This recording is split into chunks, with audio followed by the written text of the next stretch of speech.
Hello नमस्कार साथियों। दोस्तों, आज की इस कहानी में एक लड़के को अपनी चाची से प्यार हो जाता है। साथियों, प्यार इतना बढ़ जाता है कि उसकी जो चाची होती हैं वो उससे 11 महीने के अंदर 1694 बार बात करती हैं। साथियों, अंत में ऐसा होता है कि वो जो उसकी चाची होती है, चाची और उनकी एक बेटी होती है, उसकी हत्या कर देता है।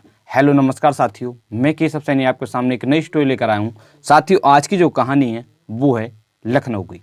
साथियों, आज की इस कहानी को शुरू करने से पहले मैं आपसे एक विनती करना चाहूँगा कि अगर आप हमारे YouTube चैनल पर पहली बार आए हो तो चैनल को सब्सक्राइब करें, वीडियो को लाइक करें और शेयर करें। साथियों, आज की जो कहानी है वो है लखनऊ की। उत्तर प्रदेश में एक ज़िला पड़ता है लखनऊ, और उस ज़िले में एक थाना पड़ता है मलिहाबाद, और उस थाना क्षेत्र में एक गाँव पड़ता है ईसापुर।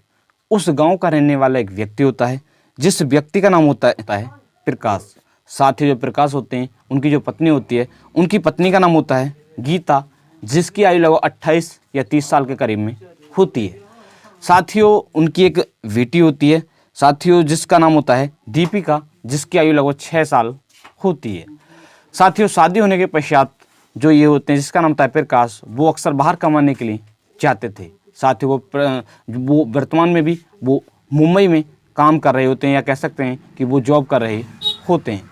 साथियों, घर पर न रहने के कारण लगभग 1 साल पहले उनकी जो पत्नी होती है, जिसका नाम होता है गीता का, उनकी पत्नी का, इस घटना से लगभग 1 साल पहले उनका एक भतीजा होता है, जिसका नाम होता है विकास के साथ प्रेम प्रसंग शुरू हो जाता है।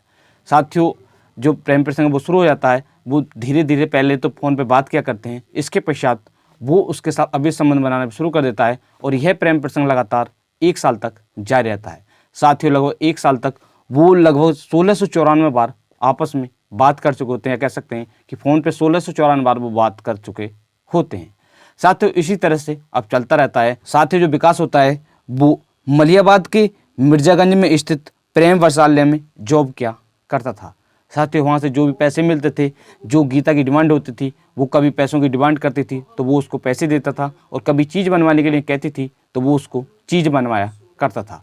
इसी तरह से लगभग 1 साल तक इनका जो प्रेम प्रसंग है वो जारी रहता है। साथियों, इस घटना से लगभग 15 या 20 दिन पहले जो ये होती है, जिसका नाम होता है गीता, वो जब साथियों करवा चौथ होता है, करवा चौथ पर वो साड़ी बनवाने के लिए कहती है तो वो मना कर देता है। वो डायरेक्ट मना कर देता है कि मैं ऐसे आपको साड़ी नहीं बनवाऊँगा, क्योंकि साथियों उसकी 4 बहन होती हैं, और वो चारों बहनों में सबसे बड़ा होता है। सारा ही बोझ उसके ऊपर होता है। इस कारणवश वो पैसों की कमी होने के कारण वो उससे साड़ी के लिए मना कर देता है। इसके पश्चात लगभग 15 या 20 दिन से जो गीता होती है वो उससे बात करना शुरू कर देती है। साथ ही वो फ़ोन करता है, मगर फ़ोन करने पर वो फ़ोन को उठाती नहीं है। एक बार उठा भी लेती है तो वो उससे मना कर देती है कि ऐसे मैं आपसे बात नहीं करूँगा। इसी तरह से अब लगभग 20 दिन के बाद उससे कोई भी बात नहीं होती। साथ ही वो काफ़ी परेशान हो जाता है। परेशान होने के पश्चात एक दिन उसका विचार आता है कि ऐसे उनके घर चला जाए। साथियों, अब वो प्लानिंग के अनुसार 15 जनवरी की रात वो उनके घर पर खंबे के सहारे चढ़ता है और उनके घर में अंदर प्रवेश कर लेता है। प्रवेश करने के पश्चात वो जो उनका गेट का दरवाज़ा होता है उसको बजाता है, मगर जो गीता होती है वो बाहर नहीं आती है। इसके पश्चात वो उनके कुछ बर्तन होते हैं, उन बर्तनों को बजाता है। तो बर्तनों को बजाने के पश्चात जो गीता होती है वो सोचती है कि बिल्ली आ गई है, तो वो इस कारण बाहर आ जाती है। आने के पश्चात अब जब गीता बाहर आ जाती है, अब उससे दोनों में बातें होती हैं, दोनों में बहस होती है। जो गीता होती है वो बार बार मना करती है, और वो कहती है कि ऐसे आप यहाँ से चले जाएं। साथ ही वो काफ़ी परेशान हो जाता है। इसके पश्चात वहाँ पर पड़ोस में एक डंडी होती है, एक लाठी होती है, उसको उठाता है। उठाने के पश्चात वो उसके शरीर पर कई बार वार कर देता है। इसके पश्चात जो उनकी रसोई होती है उसमें एक चाकू होता है, उसको लाता है, और इसके पश्चात वो उसके शरीर में वार करता है और उसकी हत्या कर देता है। इसके पश्चात और जो उनकी बेटी होती है, जो 6 साल की होती है, जिसका नाम होता है दीपिका, वो उठ जाती है। उठने के पश्चात वो बाहर को जैसे ही आती है, इसके पश्चात वो उसकी भी हत्या कर देता है, और वहाँ से वो फरार हो जाता है, या कह सकते हैं वो वहाँ से चला जाता है।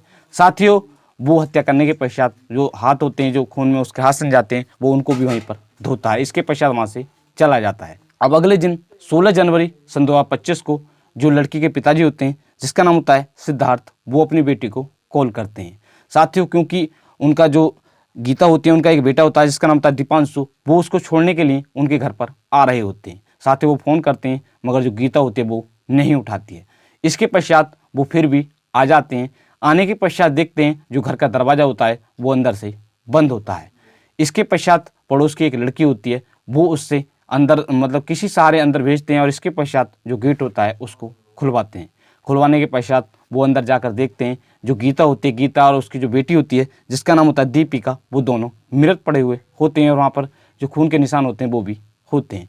इसके पश्चात वो इसकी सूचना जो एक थाना पड़ता है मलिहाबाद, उस थाने की पुलिस को सूचना देते हैं। सूचना मिलने के पश्चात जो पुलिस होती है वहाँ पर पहुँच जाती है। साथियों, इधर जो उसके पति होते हैं जिसका नाम होता है प्रकाश, उनको भी सूचना दे दी जाती है, वो भी आ जाते हैं।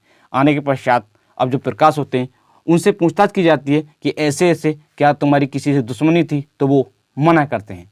इसके पश्चात जो पुलिस होती है वो सबको बरामद करती है और पोस्टमार्टम के लिए भेज देती है। साथियों, इसी बीच भी जो विकास होता है वो जैसे ही जो लड़के के पिताजी होते हैं वो वहाँ पर आ जाते हैं। आने के पश्चात जैसे ही अड़ोस पड़ोस के लोगों को इसके बारे में पता चलता है, जो विकास होता है वो भी वहाँ पर उपस्थित रहता है, जिससे कि किसी भी व्यक्ति को उस पर शक ना हो।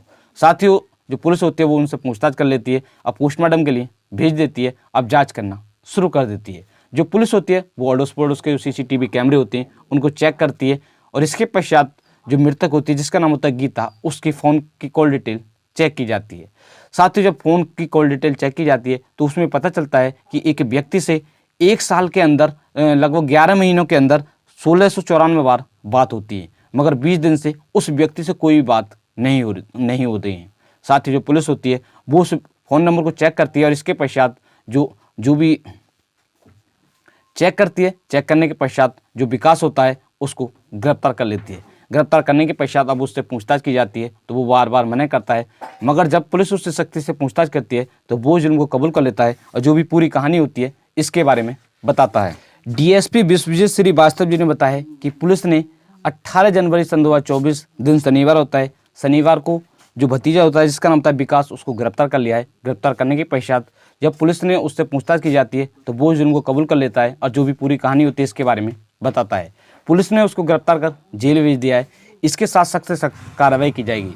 साथियों, आज की इस कहानी को सुनाने का उद्देश्य किसी भी व्यक्ति को परेशान करना नहीं है, किसी का दिल दुखाना नहीं है, सिर्फ आपको जागरूक करना है कि आज हमारे समाज में जो लोग हैं वो किस तरह की हरकत कर रहे हैं। हमारा सिर्फ यही अनुरोध रहता है कि कोई भी इस तरह का कोई भी कदम ना उठाए।